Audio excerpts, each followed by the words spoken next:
Hello and welcome back to Worlds Together Builders. So we've got the map mostly done and we've exported it last time. Now what we're going to do is start working on some overlays. So what we've got here is I've got GIMP open, latest version of GIMP. If you're not familiar with GIMP, it's a free program that's much like Photoshop, but doesn't have the same cost. So if you have Photoshop, this is something you could do in Photoshop as well. The specific commands may be a little different, but the concept is going to be the same. So even if you have Photoshop, you should be able to follow along here. The first thing we're going to do, I just created a new project with the same 4K settings that we've got for our map, so I can bring it in with the same ratios. And so we've got just a blank project here with the background. What we're going to do is open as layers. We want the map itself, and then we want the landmass version of the one that we put out last time of the separated pieces. So I'm going to get both of those. And for now, we are going to hide that. And this extra background, I don't need it, so I'm going to get rid of it. Just to clean things up. So all we've got showing is the landmass. Now, what we want to do is we want to get all of the land itself selected. So we're going to use the fuzzy select, and we're going to, well, that's not a good place to start. Let's, no. Actually, let's use the water to select, and we can just invert it. So I'm going to shift click to add selections, and we're going to try to get all the land areas selected like this. And then we're going to try to get rid of the little bits in the middle. So we got to kind of go around and see where we're getting things selected here. No, that's too close. I don't want this in there. So we're going to be unselecting this.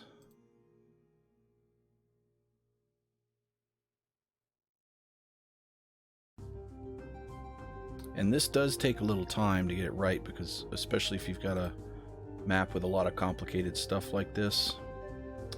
So you just have to kind of play with it until you get it all selected properly. But you can do it. Let's see if I can get these little bits in here. I've kind of made a mess of this. Alright. Let us start again. Like I said, this does get tricky. Get rid of the outline. So we want to add this. Most of that. That. Can we get into here? No. It's not a good one. About that one. Nope. Because see, it starts selecting all this stuff. We need that. And that. Nope, too far. This essentially becomes kind of a pixel hunting exercise. Let's make the threshold lower. Not that low. Now, why is it picking that for... Ew. Alright, we got the Skull Lake. That without too many issues. How are we doing here? It's getting better. This is one of the worst parts of this process, because it's a little bit touchy. And you don't have to get this severe with it. I just like to get it as close as I can to the land. And you don't have to get every little waterway and stuff. It's fine.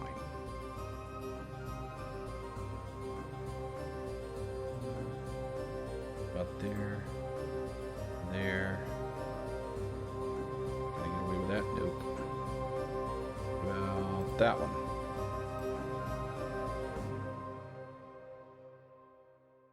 That's not helping me out. Oh, that was a good one. Okay, so once we get this all straightened out, all right, we've got our selection there. What we want to do is save this path off. So we're going to go into paths, and we're going to selection to path. So what it's going to do is it's going to save this path off, and we're going to need it later, but it knows what this selection is.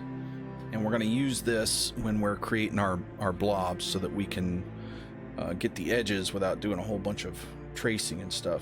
Now, something else that you can do, and I kind of like to do, just because it gives me a kind of a plate to work with, is to want to invert the selection. So now I've actually got the land selected, and I'm going to use the bucket fill, which is... which one is it? I always use it. It's that one. I always use Shift B, so I forget where it is on the map. But I'm going to fill all the landmass with white. We're going to invert the selection again and fill all the water with black. So I've got a black and white map. And if we take the selection away, you can see it's pretty clean. It lets it show up.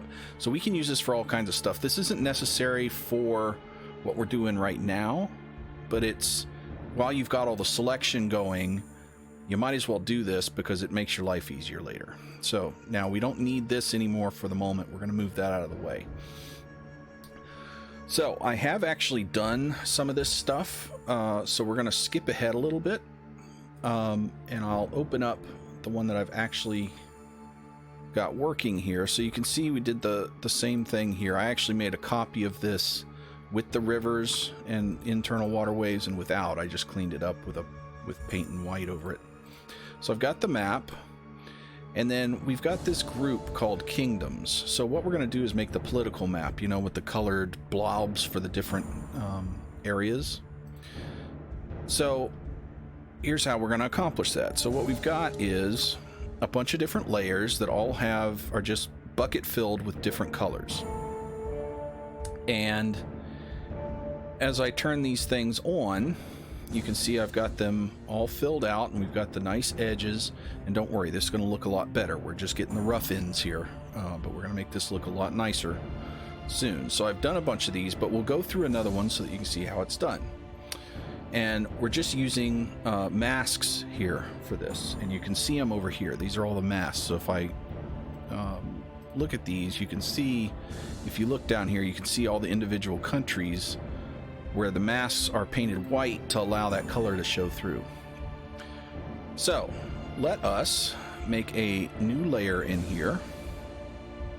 We'll just leave it territory, and I'm going to set the foreground color to, let's see, what's one that I don't have?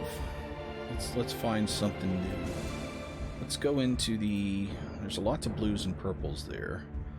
Red, orange, yellow.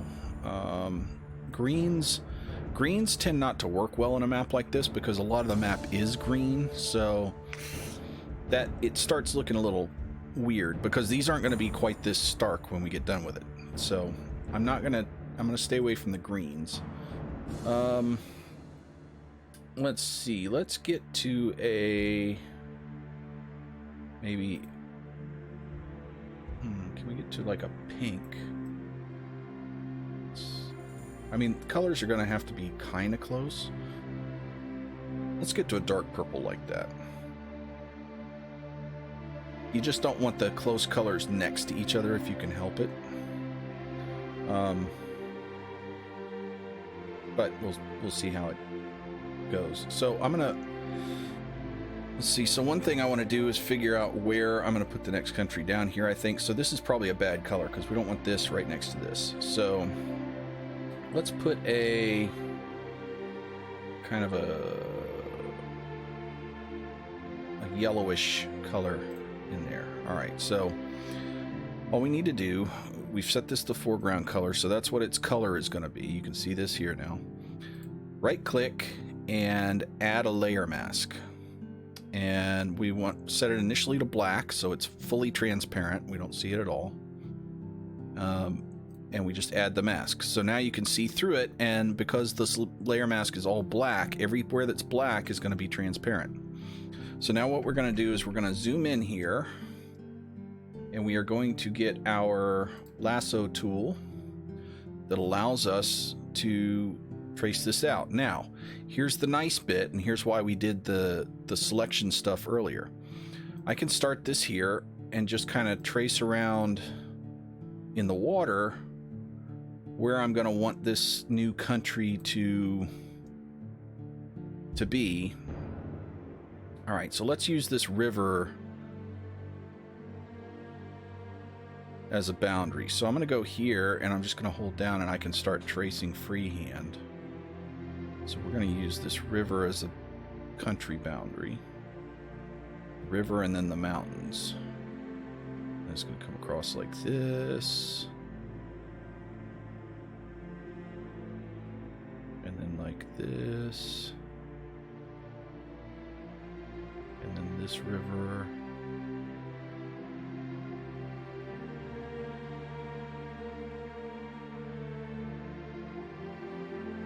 And then right here at this fork is where they've built a bridge. And they're going to have taken some of this land here. And now I'm out in the water, so I can stop and go back to just my straight lines. And then I overlap this a bit, connect this all up, and we've got our country drawn out. Now, here's where it gets fun. So I'm going to go to my bucket fill tool, which is, God, I can never, it's this one. All right, so now I've got a selection going, see? And we are going to go to paths, right click on our path and say intersect with selection. Boom! Now we've got the coastlines all selected in. And then all I have to do is go back to the layers, make sure the layer mask is selected, make sure I've got white as the foreground color, fill that, and we've got our country blob there. So that's all I've been doing for all of these country blobs. Okay, that's good, right? Yeah, Terrain Noob, you're the best. So we go through and we fill out all our country blobs like this. Then, I mean, you could leave it like this if you wanted to. I don't want to. I think that looks kind of bleh. So what we're gonna do now, so one thing we could do is just turn the opacity down, right? There we go. So that already makes it look a little better. But there's some even better things we can do. If you go in here and you've got the group of all these selected, you could do this one by one, but it's easier to do it with the group. And you go up here to the mode drop down. There's all these modes for how this interacts with the layers under it. And it combines the layers. So you can do things like normal, which is what we've got, a dissolve, which is not going to do a whole lot in this case. You can do all these other things. The ones that I really like is the soft light. So you see that makes that look so much better. And then I can just turn these overlays on and off. So one of the other ones I like is, let's see, which one was it? I think the burn was pretty good if you want them kind of dark. The pin light's a little weird. Which was the other one that was really good? It was, because the one I've been using is just the, soft light. Overlay is pretty decent too. I like this one. It's a little brighter than the soft light, but I personally like the soft light better. Anyway, you can play with these things. You can also use the opacity with it to up the intensity or not. When I do this, I think the intensity is good. Maybe about 80 or so is what I've found to be real nice. So that's how you can do these overlays. They're fairly simple, but they are time consuming. I mean, it takes a lot of time, and you may have to go back and adjust some colors, because like, see, when we do this one we just did, it's not really bright enough to see. So either we need to keep the opacity up, use a different thing, or we go back here and just adjust the color make it a bit brighter.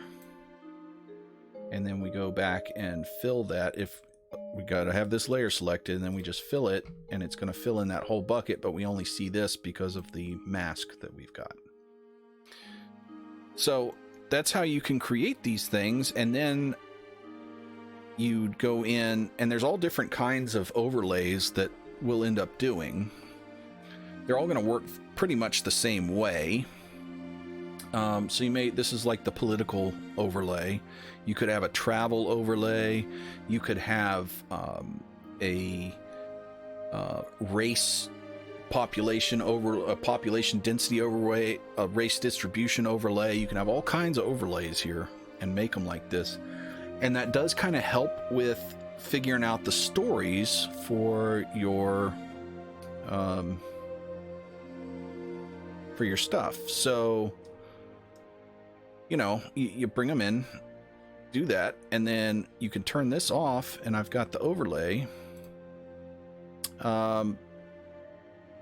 And that's really all you got to do. And you just keep doing that, and it's time consuming, but it's really cool and effective. Oops, that's not what I wanted to do. Get confused between the Wonderdraft stuff, shortcuts, and the shortcuts in GIMP. Anyway, you know how it is, chat. Anyhow, so that's just a short little tutorial on how to do the overlays. I hope you guys enjoyed that. If you did, please give us a like. Mash the like button.